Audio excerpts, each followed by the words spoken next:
ብዙ ሰዎች ወርቅ መቼ ልግዛ ብለው ይጠይቃሉ። መልሱ ቀላል ነው። ወርቅ ለመግዛት ጊዜ አይጠብቅም። ወርቅ ገዝተህ ጊዜን ትጠብቃለህ እንጂ። በተለይ የባህሬን ወርቅ ለጥራት፣ የዱባይ ወርቅ ደግሞ ለዘመናዊ ዲዛይን ተመራጮች ናቸው። አሁን ባለው አዝማሚያ ዋጋው ወደ ታች የመውረድ እድሉ ጠባብ ስለሆነ መግዛት ለምትፈልጉ አሁን ወርቃማው ሰዓት ሊሆን ይችላል። እንደምታውቁት ከሆነ ወርቅ ዝምተኛ ነው ይባላል። ግን ዛሬ የዓለም ኢኮኖሚ ሲናወጥ ከማንም በላይ ጮክ ብሎ እየተናገረ ያለው ወርቅ ራሱ ነው። የኪስ ደህንነት፣ የቤተሰብ ዋስትና እንዲሁም የነገ ተስፋ በዚህ ቢጫ ወርቅ ላይ ተንጠልጥሏል። በተለይ በመካከለኛው ምስራቅ የወርቅ ገበያ የዱባይ፣ የሳውዲ፣ የባህሬን ወርቅ ዛሬ የት ደርሷል የሚለውን አስመለክታችኋለሁ። መግዛት ወይስ መሸጥ ነው የምትፈልጉት? የትኛው ያዋጣል ለሚለውም እስከ መጨረሻው አብራችሁን ቆዩ፣ መልሱን ታገኙታላችሁ።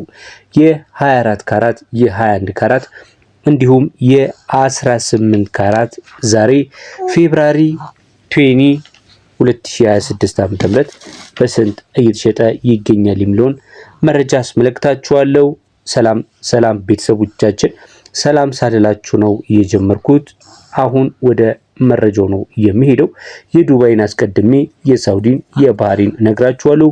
ቪዲዮውን ስትጀምሩ ላይክ እንዳደረጋችሁት እርግጠኛ ነኝ። ለዚህ ዩቲዩብ ቻናል አዲስም ከሆናችሁ ሰብስክራይብ በማድረግ ቤተሰቡን ተቀላቀሉን እንላለን። አሁን ቀጥታ ወደ ዋጋዎቹ ነው የምንሄደው።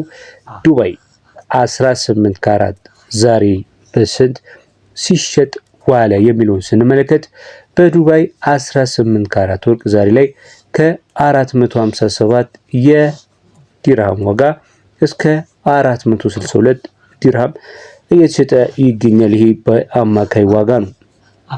በአማካይ ያስቀመጥኩበት ዋጋ ምናልባት ዱባይ ላይ የተለያየ ከተማ የምትኖሩ ከሆናችሁ ያው ከከተማ ከተማ እንዲሁም ደግሞ ከወርቅ ሞሎች ልዩነት ስላለው ነው። ከ457 እስከ 462 ዲርሃም ይገኛል ብዬ በአማካይ የነገርኳችሁ ማለት ነው። ነገር ግን እንደነገርኳችሁ ካራትን ብቻ አይተን ደግሞ ዋጋ ማውጣት አንችልም። ካራትም አይተን ዋጋ ማውጣት የማንችለው ብዙ ጊዜ ወርቅ ተመሳሳይ ሆኖ ነገር ግን የተለያየ ካራት ኖሮት ነገር ግን የተለያየ ዲዛይን ስላለው ማለት ነው።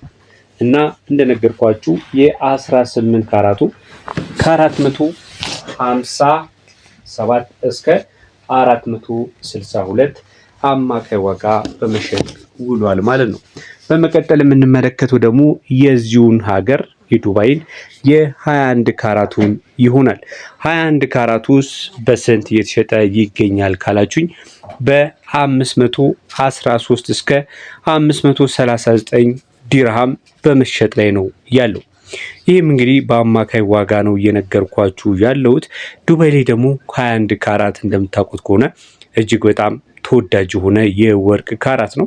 በተለይ በሳውዲ በባህሬን ያላችሁ ታውቃላችሁ 21 ካራትን እጅግ በጣም ተፈላጊ ነው። በእኛም ሀገር በኢትዮጵያ ከ21 ካራት እንዲሁም ደግሞ 22 ካራት ከሌሎች የወርቅ ካራቶች አንጻር የበለጠ ተፈላጊነትና ተወዳጅነት ያለው የካራት አይነት ነው ማለት ነው። በመቀጠል የአንድ ወቄት ወርቅ 1 ግራም ማለት ነው በዱባይ ዛሬ ቀን በስንት እየተሸጠ ውሏል የሚሉን እንመለከታለን። ዱባይ እንግዲህ የዘመናዊ የወርቅ መዲና ናት ትባላለች። በዓለም አቀፍ ደረጃም ቢሆን ከስዊዘርላንድ ቀጥሎ ወደ ሀገሯ ኢምፖርት በማድረግ እንዲሁም ደግሞ ለዓለም በመሸጥ በሁለተኛ ደረጃ ትልቁ የወርቅ ሀገር ሆኖ የተመዘገበ በታጋጣሚ ያለ ማለት ነው። ዱባይ በጣም በወርቅ ይታወቃሉ ከስዊዘርላንድ ቀጥለው። ከአፍሪካ በተለይ በተለያዩ የማዕድን ማውጫዎች ወደ ሀገራቸው ኢምፖርት ያደርጋሉ ማለት ነው። 24 ካራቱ ወይም ደግሞ አንድ ወቄት ወርቅ በዱባይ ታዲያ ስንት ነው ዛሬ ካላችሁኝ ከ675 ዲርሃም እስከ 602.5 ዲርሃም እየተሸጠ ይገኛል ማለት ነው።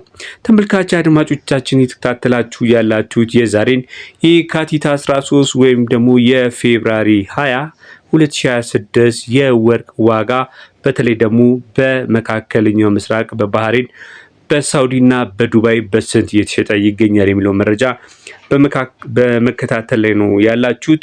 ቪዲዮን ላይክ ማድረጋችሁን እርግጠኞች ሁኑ። አዲስ ከሆናችሁም ለዚህ ዩቲዩብ ቻናል ሰብስክራይብ በማድረግ ቤተሰብ ሁኑ።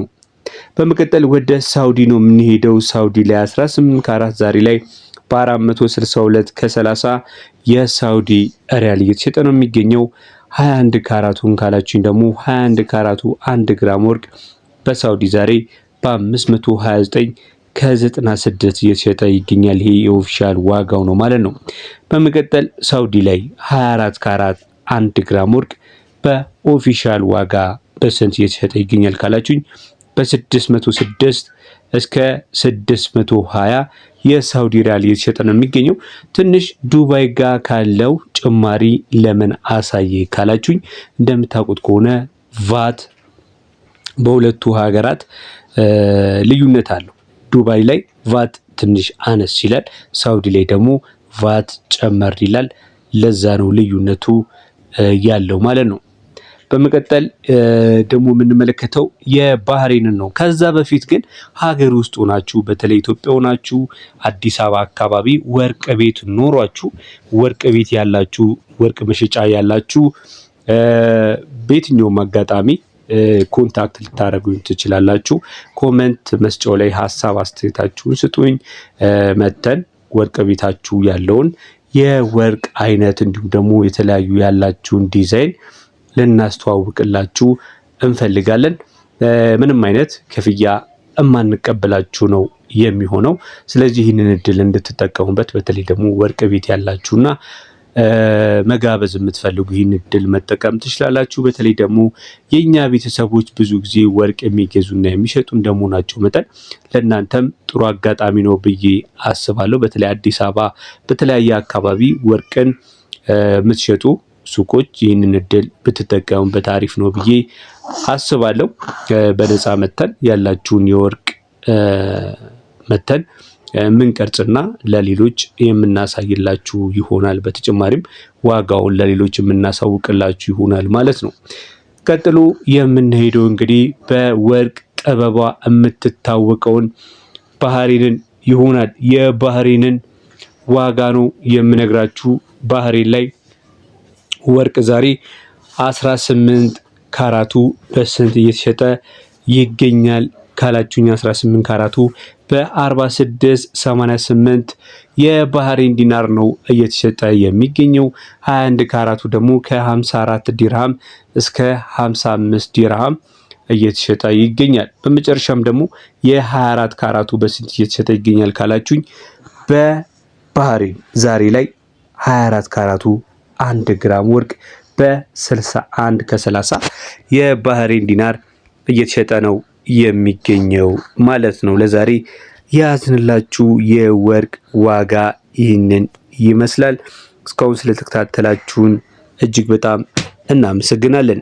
እስኪ ንገሩን፣ እናንተ በምርጫችሁ የትኛው ሀገር ወርቅ ይበልጥ ይማርካችኋል? የዱባይ ጌጣጌጥ ወይስ የባህሬን ጥራት? ሀሳባችሁን ኮመንት ላይ አስፍሩልን። የትኛው አዳዲስ ዋጋዎች ቀድሟችሁ በየትኛውም ሰዓት ላይ እንዲደርሷችሁ የምንዛሬም የወርቅም ዋጋ የምታገኙበት የዩቲዩብ ቻናል ነው። እንግዲህ ቤተሰብ በመሆን በየወቅቱ በየጊዜው የምንለቀውን መረጃ እንድትከታተሉ እንጋብዛችኋለን። ለዛሬ በዚያ በቃን። በያላችሁበት ሰላም